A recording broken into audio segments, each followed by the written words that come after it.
Did you know for The Incredibles, Jason Lee, who plays Syndrome, recorded his lines over 4 days, while Craig Nelson, who plays Mr. Incredible, recorded his lines over 2 years? 2. Samuel Jackson was cast as the voice of Frozone because Brad Bird wanted the character to have the coolest voice. 3. In order to give Dash a realistic, out-of-breath voice, Brad Bird made Spencer Fox run laps around the studio before recording his lines. 4. Contrary to popular belief, when Mr. Incredible is called into Mr. Huff's office, the piece of paper he hands to Mr. Incredible is not a termination notice. It is a memo to all employees letting them know they will be responsible for buying all of their office supplies, that parking will be metered by the hour, and that their electricity usage will be deducted from their paychecks. The letter concludes by saying that Insuricare has recorded its highest profits in years. 5. The woman who voices Violet had never actually done voice acting in her life. Writer and director Brad Bird was listening to Public Radio International and heard Sarah Vowell, who was a frequent call and contributor to the Public Radio International program This American Life. He felt her voice was perfect, and to convince her to do the part, Pixar animators animated one of Vowell's segments from This American Life and sent it to her. Did you know for Coco, Miguel was originally only going to play guitar and not sing? When the director discovered that Anthony Gonzalez, who plays Miguel, was actually a talented singer, it was decided that Miguel would do both. 2.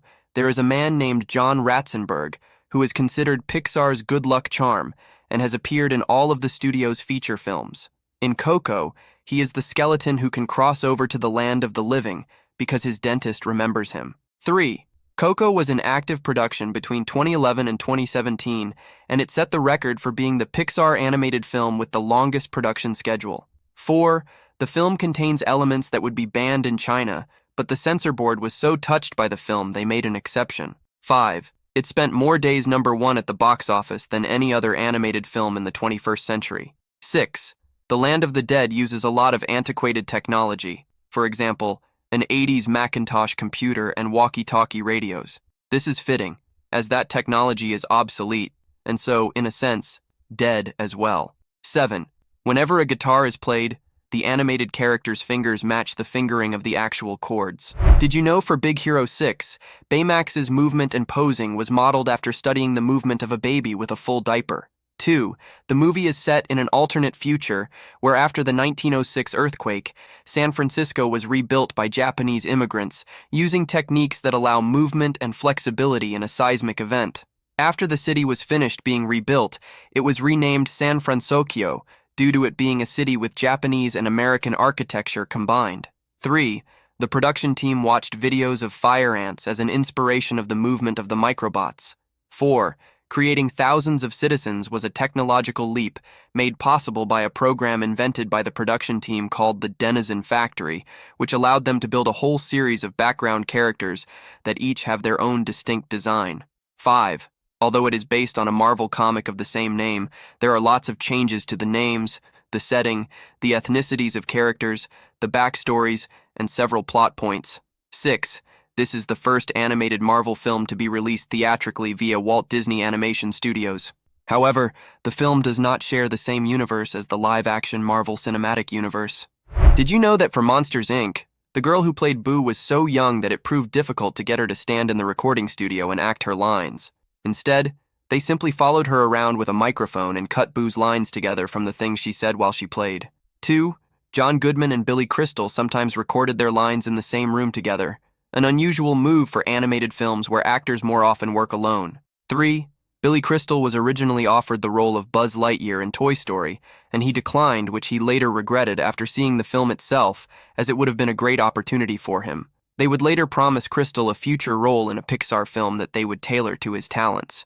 Crystal told them to do what's best for your movie, and don't forget me when something good comes around. Later in the early 2000s, Crystal's wife received a phone call asking for Billy. This phone call was to let him know they wanted him to voice Mike in Monsters, Inc. 4. Bob Peterson, the movie's story supervisor, provided the temporary voice of Roz, the Green Secretary, during production. The nasal sing-song voice proved to be such a success that they kept it in the final film. Did you know for The Emperor's New Groove, in the scene when Kronk hummed his own theme song when he was carrying Kuzco, David Spade, in the bag to the waterfall, was completely improvised by Patrick Warburton. Disney's legal department had Warburton sign all rights to the humming composition over to them. 2.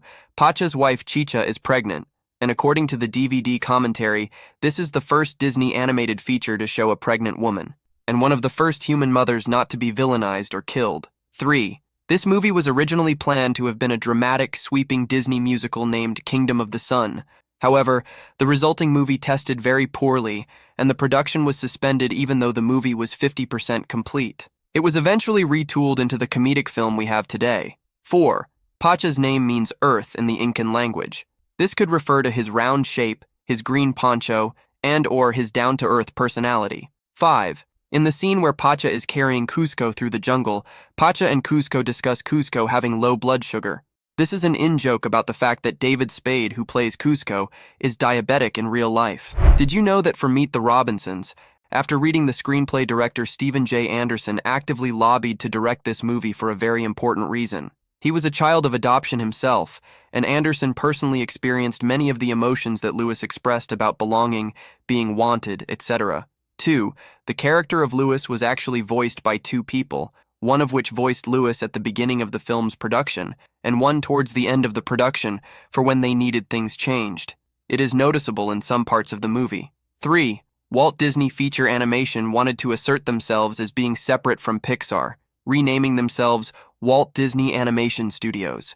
This is the first film to show the new Walt Disney Animation Studios animated logo, which incorporates several seconds from Steamboat Willie, the first Mickey Mouse cartoon to feature sound 94 years ago. 4. Jim Carrey had a choice of voicing the bowler hat guy or play Walter Sparrow in the film The Number 23.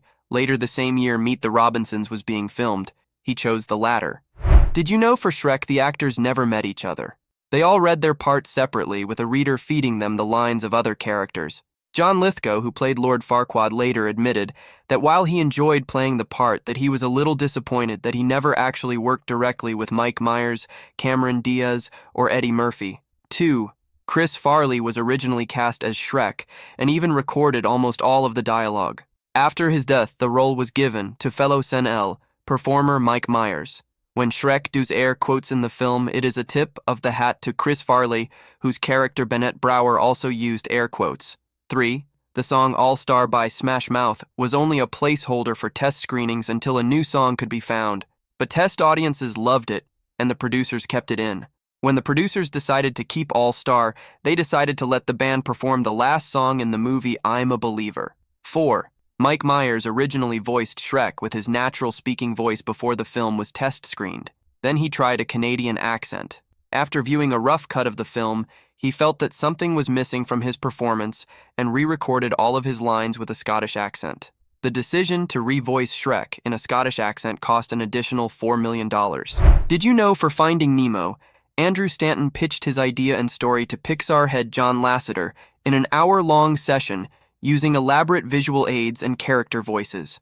At the end of it, an exhausted Stanton asked Lasseter what he thought, to which Lasseter replied, "You had me at fish." 2. Director Andrew Stanton did the voice of Crush the sea turtle lying on a couch in his office.